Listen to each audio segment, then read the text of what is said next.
J'ai regardé une vidéo qui va changer ma façon d'apprendre. C'est un gars qui part au Mexique avec ses potes dans 3 jours, mais le truc c'est qu'il y a personne dans son groupe d'amis qui parle espagnol. Alors du coup, il va se donner un défi qui est d'apprendre au maximum la langue en 3 jours. Et dans sa vidéo, il va expliquer 6 méthodes pour apprendre une compétence, n'importe laquelle, le plus rapidement possible. Première méthode, c'est les victoires rapides. Au lieu de tout apprendre d'un coup, tu te concentres sur un seul truc simple qui se maîtrise plus ou moins vite. Par exemple, lui dans son cas, c'est apprendre d'abord 10 mots en espagnol et pas se confronter directement à tout le vocabulaire. Tu vas apprendre, tu vas réussir, tu vas sécréter de la dopamine, tu vas être motivé et tu vas recommencer. Deuxième méthode, faut impérativement choisir le bon prof. Pas n'importe qui, quelqu'un qui a vraiment traversé la même épreuve que toi dans ce que tu vas apprendre et quelqu'un qui enseigne très bien parce qu'un mauvais prof, ça peut te faire perdre des mois et des mois, tu vas prendre un retard considérable. Donc conclusion, faut pas hésiter à se faire aider, peu importe le domaine. Quitte à mettre un petit billet. Troisième méthode, c'est de trouver les points de levier. En gros, c'est les 20% d'efforts qui vont te rapporter 80% des résultats. L'exemple dans son cas, lui, c'est apprendre les 100 mots les plus utilisés en espagnol ou les mots qui se traduisent exactement de la même manière de l'anglais à l'espagnol.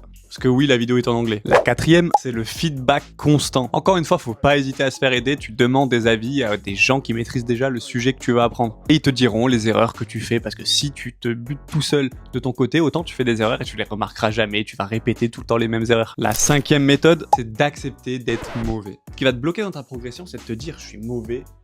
Tout le monde va le voir, donc j'ai pas envie de le faire. Alors que si t'es ok avec ça dès le début, bah c'est pas grave. Tu vas être mauvais, ça va te donner envie de progresser. Alors que si tu te bloques parce que tu es mauvais, bah alors là, t'es sûr de jamais progresser. Pour moi, c'est ce qui fait la plus grande différence entre ceux qui arrivent à atteindre leur objectif et ceux qui n'y arrivent pas. La sixième partie la plus importante, c'est de changer son identité. Faut se convaincre dès le début que ce que tu veux faire, c'est dans tes cordes et que tu vas forcément y arriver. Si t'es persuadé à 100% que tu peux le faire, tes résultats seront pas du tout les mêmes que si tu commences en te disant que c'est mort ou que ça va être vraiment la galère. Donc j'ai bien noté tout ça dans ma tête et bien appliqué tous ces conseils pour apprendre diverses compétences que j'ai envie d'apprendre depuis un bail. En tout cas, jour 42 validé. Et si tu veux voir un mec qui essaie tous les jours de devenir meilleur qu'hier, abonne-toi.